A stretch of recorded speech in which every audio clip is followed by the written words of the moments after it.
कदम जो अगला बढ़ जाए प्रभु की तरफ, ऐसा दृढ़ जमाना कि आंधी आवे तो उखड़े नहीं। प्रायः जब कोई परमार्थ की सही डगर पकड़ता है तो उसका विरोध शुरू हो जाता है, परिचय होता है सही मार्ग का। एक बार किसी उपासक ने हितधाम में पूछा था कि आपकी ये बात मेरी समझ में नहीं आई, आप कहते हो जब भक्ति रंग लाएगी तो विरोध शुरू हो जाता है। मेरा तो कोई विरोध नहीं होता, 10 वर्ष से भक्ति कर रहा हूं, क्या मेरी भक्ति में कमी है? तो हंस के कहा था कि अभी वो बात नहीं है जिससे तुम्हारी खिलाफत हो, जब आएगी तो हम आपको बता देंगे कि देखो अब शुरू हुआ कि नहीं। जब शुरू हुआ तो कहा क्यों भाई, समझ पा रहे हो? तो हाथ उठा के कहा पूर्ण समझ आ गई, पूर्ण समझ आए। अन्य आश्रय लेकर के जो भजन किया जाता है उसका विरोध नहीं होता, ध्यान रखना। प्रभु से जो कुछ मांगा जाता है उसमें विरोध नहीं होता। जब प्रभु को पाना है सीधे और सीधे केवल भगवद अनन्यता है, अब विरोध आएगा, अब रंग लाएगा विरोध, क्योंकि तुम्हारे सीधे मार्ग को छुड़वाना पड़ेगा। अगर ये पकड़े रहे तो तुम माया पर विजय प्राप्त कर लोगे। और अभी अनंत जन्मों से माया हमें रौंदती रही है, वो कैसे बर्दाश्त करेगी कि हमारे चरणों में गिरा, ये हमको चरणों से रौंद के निकल जाए, ऐसा कैसे हो सकता है? तो वो प्रियजनों के, बड़े जनों के, निज जनों की बुद्धि में भेजती है, यहां से तीर काम करेगा, यहां से काम करेगा, यहां से काम। फिर जब देखती है ऐसा नहीं तो इंद्रिय द्वारों पे उसी के दैवी शक्तियां जागृत कर देती, अब आकर्षित करो। पर मंत्र जाप नाम के प्रभाव से फिर भी नहीं तो सिद्धियों को भेजती, तू आकर्षित कर। आखिरी पॉइंट, मान सम्मान कीर्ति सिद्धियां, गिरा इसको। लेकिन गुरु कृपा पात्र जो उसको, तो फिर वे आगे परम विद्या स्वरूप ज्ञान विज्ञान संपन्न वो भगवत चरणारविंद का साक्षात्कार करता है। इसको समझो परमार्थ को। हाय हाय नहीं मचाना कि विरोध हो रहा है अब क्या करें, निंदा हो गई अब क्या करें। बहुत आश्चर्य होता है, अपनी वासना की पूर्ति को साधना माना जाता है और साधना को नाटक माना जाता है। कैसी बुद्धि, कैसी बुद्धि। स्थिति देखी जाती है, बाहरी व्यवहार से कह रहे हैं किसी परमार्थिक की परीक्षा नहीं की जाती, आंतरिक वृत्ति से की जाती है। बाहरी व्यवहार कुशल है, अंदर से भ्रष्ट है, उसे नहीं कहा जाता परमार्थिक। आंतरिक वो शुद्ध है और बाहरी व्यवहार कुछ बिगड़ा हुआ है तो कोई फर्क नहीं पड़ता, ये परमार्थ है। बाहरी व्यवहार में उसको मन आए बोले किसी से, मन आए ना बोले किसी से, मन आए आज नहीं मन है नहीं खाएगा, नहीं मन है उसका सोनी नहीं लगाएगा, वो बैठा है ऐसे। परमार्थिक व्यवहार का बहुत शुद्ध स्वरूप समझना। पर हमको अपने अनन्यता और अपने भागवतिक मार्ग से अगर विचलित होंगे, इधर उधर करेंगे तो फिर वो भजन नहीं माना जाएगा। इसलिए उपासक अपने लक्ष्य पर ध्यान रखे और ये जीवन केवल प्रभु के लिए है। इस जीवन में हम अब कुछ ऐसा बर्दाश्त नहीं करेंगे जिससे मेरा प्रभु का संबंध छूट जाए। इतना तो आ जाना चाहिए, शेष आगे की बात तो इष्ट और गुरु आचार्य हैं, वो देख लेंगे। आप में कि जहां मैं खड़ा हूं इससे पीछे कदम नहीं जाएंगे, चाहे हमारा गला काट दिया जाए। नारायण अति कठिन है हरि मिलन की बाट, या में पग पीछे धरे प्रथम शीश दे काट। ये मरकर मार्ग चला जाता है, अब हमारा कोई नहीं।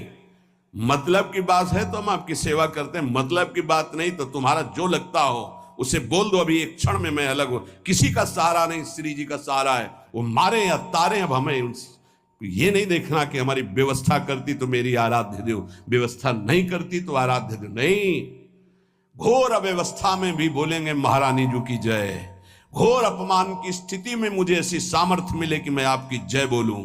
सम्मान और प्रीतानुकूलता में तो सब जय बोलते हैं, अपमान निंदा और विपत्ति की स्थिति में भी जहां कोई सहयोगी न हो मैं आपकी जय बोलूं और आपको सराह सराह करके उस दुख और विपत्ति को सहूं, ये वो मार्ग है। अब कोई हमारा पति है, कोई हमारा प्रीतम है, कोई हमारी पत्नी, कोई हमारा भाई, कोई मित्र नहीं।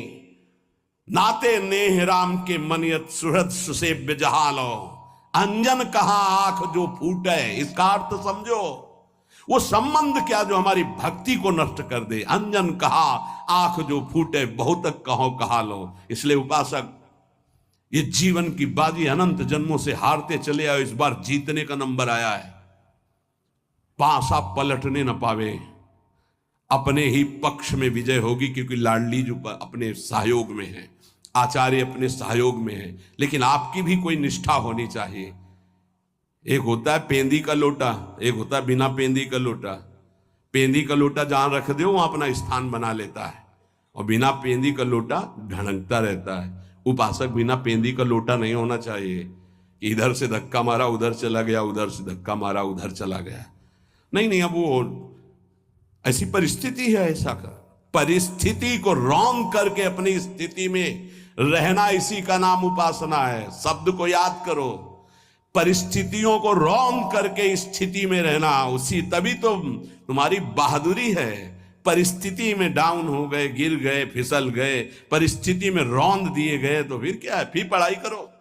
पता नहीं किस जन्म में परीक्षा में पास होंगे। ये होगी परीक्षा, हमारे हो तो बस इस हमारे पन में बाधा नहीं पड़नी चाहिए। तुम गाली भी दोगे तो बर्दाश्त हो जाएगी, जैसे अपना छोटा बच्चा। हमारे पन में फर्क नहीं पड़ना चाहिए। ये अपनापन, हमारापन स्वामिनी जी के प्रति यदि हम पहुंचा दिए तो अवगुण करे समुद्र सम गणत न पुनो, जान आपका काम बन जाएगा। ऐसा ना सोचो कि उपासना में परीक्षा नहीं आएगी। वासना की, शरीर संबंधियों की, ये सब परीक्षाएं आएंगी। बार बार स्त्री, बार बार पुरुष बनते हुए भटक रहा हूं, कौन रोक पा रहा है? आज अवसर मिला है आचार्य और गुरुदेव की कृपा से इस चक्र का भेदन करने का। आप इस चक्र के भेदन की सामर्थ्य तुम में हो तो बात करो, अन्यथा राधा राधा जपो। तुम्हारा जो कर्तव्य है वो हमारे साथ करो, नहीं तो जाओ। हम भरोसे श्री जी के, भरोसो दृढ़ इन चरणन के रो। निष्ठा है तो ये नौटंकी नाटक माया की तुम्हें परास्त नहीं कर पाएगी। अगर निष्ठा नहीं है तो फिर ये नौटंकी नाटक हो जाएगा। दोनों को देख लो। अगर निष्ठावान है तो भक्ति रंग ले आएगी।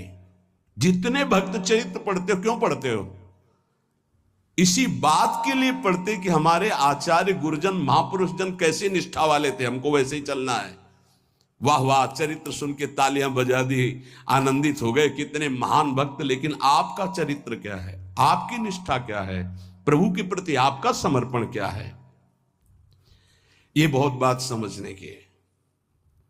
अगर हमारे प्रभु बन आपको देख देख कर 14 वर्ष तक जी लेंगे कि सिया जो है मानो राम जी हैं, उन्होंने कहा कैसी बातें करते हो? क्या शरीर से छाया को अलग किया जा सकता है? क्या देह से प्राण को अलग किया जा सकता है? ऐसी हमारी भक्ति होनी चाहिए।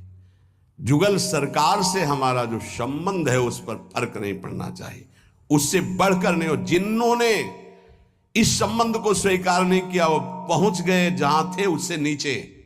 बिल्कुल होश में हो जाइए, सबसे कह रहा हूं, होश में हो जाइए। ये जो कृपा बरस रही सिर्फ अहेतुकी है, आपको लेकर किसी गुणाभिमान के कारण नहीं है। आपको लगता हो कि हम कुछ हैं इसलिए श्री जी हमें प्यार करती हैं, कुछ नहीं हो। तुम माइनस पे हो, प्लस जीरो में नहीं आएंगे, माइनस आओगे, प्लस में नहीं आ सकते। आप ही नहीं, हम सब। अगर कुछ है तो उनकी कृपा से है। अगर जितनी बिगाड़ है वो मेरी तरफ से है, पक्का समझ लीजिए। जितना दुलार मिल रहा है हमें लगता